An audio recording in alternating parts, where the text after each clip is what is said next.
Drumcorps, and I'm going to show you how to write a track. First, we have to gather some sample material.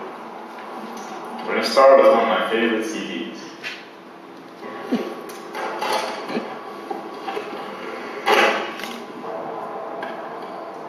So there's a track on here that's a really nice drum intro. I really like it, so I'm going to grab that and just put it on my hard drive.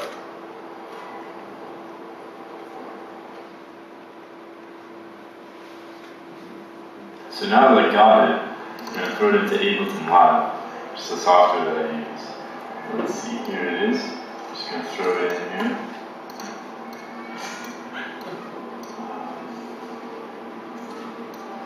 So here's what it sounds like.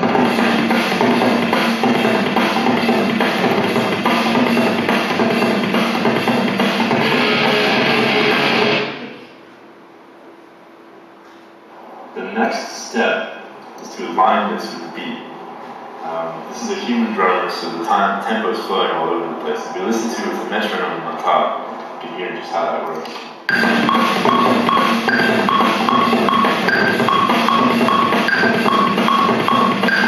can hear the times all over the place. It's a human drummer, that's natural. But we have to fit it to the time in order to work with it, so we can make everything else line up with the drums. So what we're going to do live, it's called warping.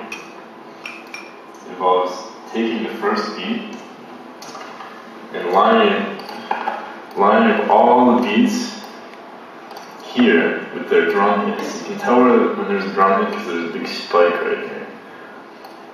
So we can resize and zoom at will. So what's good is to find that spike and line it up with the beat, like so. Find that next spike, line it up with the beat. You're starting to see that the other spikes fall in line right here. Now it's a human drum that's going all over the place, it's not going to be perfect. So the amount of lining up you want to do is up to you.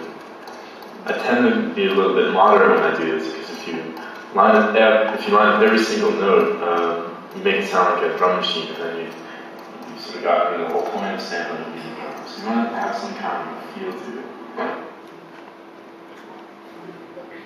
Okay, so it's later, and I've added a lot of word markers.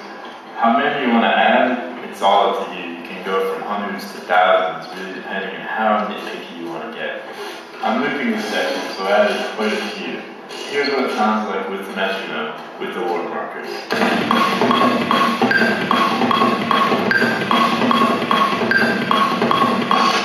So it's fit to the tempo.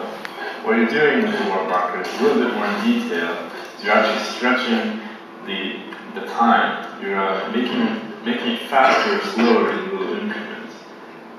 So it'll play faster in this section if you move it out here because it has more ground to cover.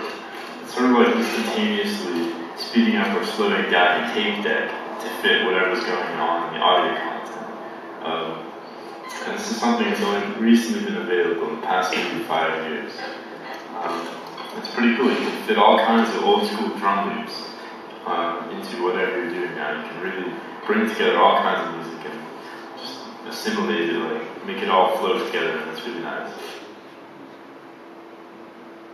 Next I'm going to grab a few things from vinyl.